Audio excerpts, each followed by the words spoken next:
नमस्कार, मैं हूं प्रवीण दुबे। कोरोना से लड़ाई में पीएम मोदी का बूस्टर डोज, बड़ा ऐलान। अब देश के हर नागरिक को मुफ्त वैक्सीन लगाएगी केंद्र सरकार। वैक्सीन प्रोडक्शन कंपनियों से वैक्सीन खरीदकर राज्य सरकारों को ये वैक्सीन फ्री में उपलब्ध कराई जाएंगी।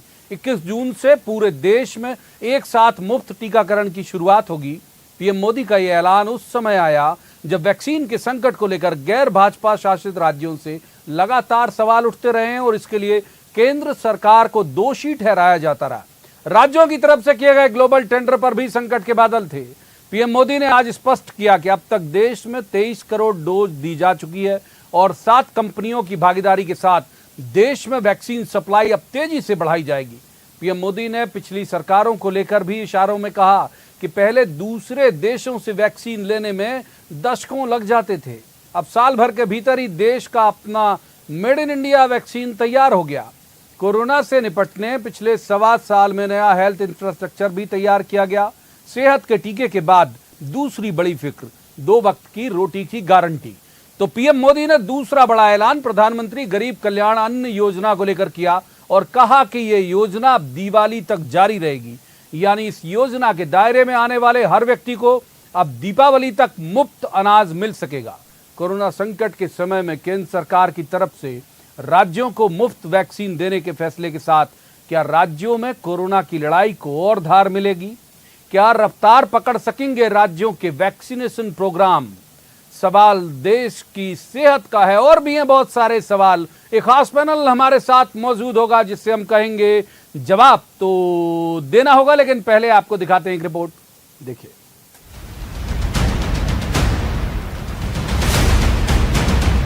जब देश में कोरोना का संक्रमण सबसे बड़ी फिक्र और टीका सबसे बड़ी जरूरत, तब पीएम मोदी का देश में टीकाकरण को रफ्तार देने बड़ा ऐलान। पूरे देश में 18+ को मुफ्त वैक्सीन लगाएगी केंद्र सरकार। इस फैसले के बाद अब देश की किसी भी राज्य सरकार को वैक्सीन पर कुछ भी खर्च नहीं करना पड़ेगा। 21 जून सोमवार से देश के हर राज्य में 18 वर्ष से ऊपर की उम्र के सभी नागरिकों के लिए भारत सरकार राज्यों को मुफ्त वैक्सीन मुहैया कराएगी। कोरोना की दूसरी लहर में बढ़े संक्रमण और लॉकडाउन के बाद पटरी से उतरी जिंदगी दूसरी फिक्र। सबसे बड़ी चिंता रोज खाने कमाने वालों की। पीएम मोदी ने इसी के मद्देनजर प्रधानमंत्री गरीब कल्याण अन्न योजना की समय सीमा बढ़ा दी है। अब दिवाली तक इस योजना का लाभ लेने वालों को मिलेगा मुफ्त अनाज। सरकार ने फैसला लिया है कि प्रधानमंत्री गरीब कल्याण अन्न योजना को अब दीपावली तक आगे बढ़ाया जाएगा। सीएम शिवराज ने भी पीएम मोदी के ऐलान पर आभार जताया है। गरीब कल्याण अन्न योजना के अंतर्गत अब गरीबों को निःशुल्क राशन भारत सरकार के द्वारा नवंबर माह तक दिया जाएगा। ये गरीबों के लिए बड़ा संबल है। मैं इसके लिए भी प्रधानमंत्री जी का आभार प्रकट करता हूं। पीएम मोदी ने कांग्रेस का नाम नहीं लिया, लेकिन इशारों में पिछली सरकारों को कटघरे में खड़ा किया। उन्होंने कहा कि पहले विदेशों से वैक्सीन लेने में देश को दशकों लग जाते थे, लेकिन आज देश ने 1 साल के भीतर made in India vaccine launch कर दी। दिसंबर तक पूरे देश को वैक्सीनेट करने का लक्ष्य क्या फ्री वैक्सीनेशन प्रोग्राम के साथ रफ्तार पकड़ पाएगा? जवाब तो देना होगा। भोपाल में शरद श्रीवास्तव के साथ bureau report, news 18, Madhya Pradesh, Chhattisgarh. अभी 2 मेहमान हैं हमारे साथ, तीसरे जल्द जुड़ जाएंगे। जो जुड़े हुए हैं उनका परिचय करा दूं। हमारे साथ हैं आशीष अग्रवाल, ये कांग्रेस के, माफ कीजिए, बीजेपी के विद्वान ऊर्जावान प्रवक्ता है। आशीष जी का बहुत स्वागत।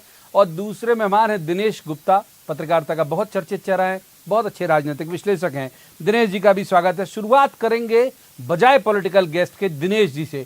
दिनेश जी, इसे मास्टर स्ट्रोक कह सकते हैं क्या? क्योंकि लगातार आप देखिए कि जो कांग्रेस शासित राज्य हैं वो केंद्र को ब्लेम कर रहे थे और कोर्ट को भी 1-2 बार टिप्पणी करनी पड़ गई कि भाई क्यों ये सेंट्रलाइज नहीं होना चाहिए ये मामला।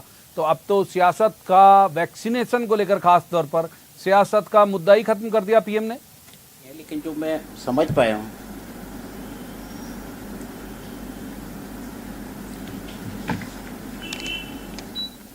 हेलो प्रवीण जी, जो मैं समझ पा रहा हूँ, मुझे दिनेश जी आवाज आ रही मेरी आपको?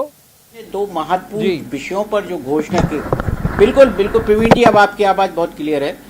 जो प्रधानमंत्री जी ने जिन दो विषयों पर इस जो अपना उद्बोधन केंद्रित रखा है, वो दोनों विषय बहुत महत्वपूर्ण विषय रहे हैं।